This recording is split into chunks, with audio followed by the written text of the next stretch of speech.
a lot of people don't like the idea of a gratitude practice. They feel like as a human being, you'll then like settle for crumbs, like you're taught to just be grateful for nothing and here you are and but I think it actually both scientifically that's not true, I'm told, and it doesn't function that way.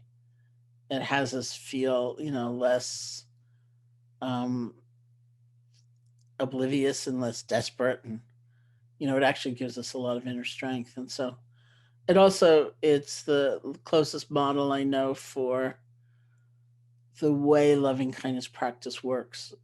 And this is in contrast to mindfulness practice, which is meant, it's designed to help us come closer and closer to our experience. But there are other practices, and loving kindness is one, gratitude is one, which are what I call a stretch. It's like we realize I have a certain rut of paying attention in a certain way, like thinking of myself at the end of the day and only thinking about the mistakes I made and the crummy things I did, or I didn't show up in the way I had hoped. And so we stretch, and say, anything else happened today? Like, anything to be grateful for?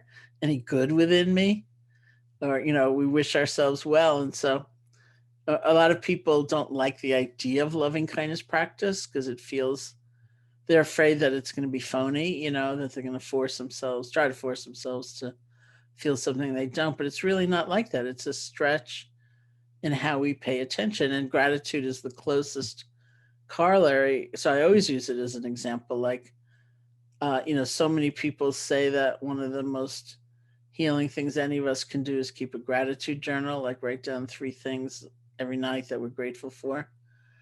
And I always say, well, first of all, it doesn't have to be something grandiose. It can be that you're breathing. This is a good thing. Um, and I always say, as is true, this doesn't come naturally to me. My personal conditioning, my familial conditioning, my cultural conditioning is such that I'm so much more likely to come to the end of the day and think about what I can complain about. I didn't show up in the way that I wanted to, and I didn't say that right, and that person disappointed me. And back in the days when I was traveling incessantly, it was always an airline. There's always a phone service, and that's just where my mind goes. So it takes intentionality to say, what else happened today? And actually kind of broadening or stretching in that way. And that's the way those practices work.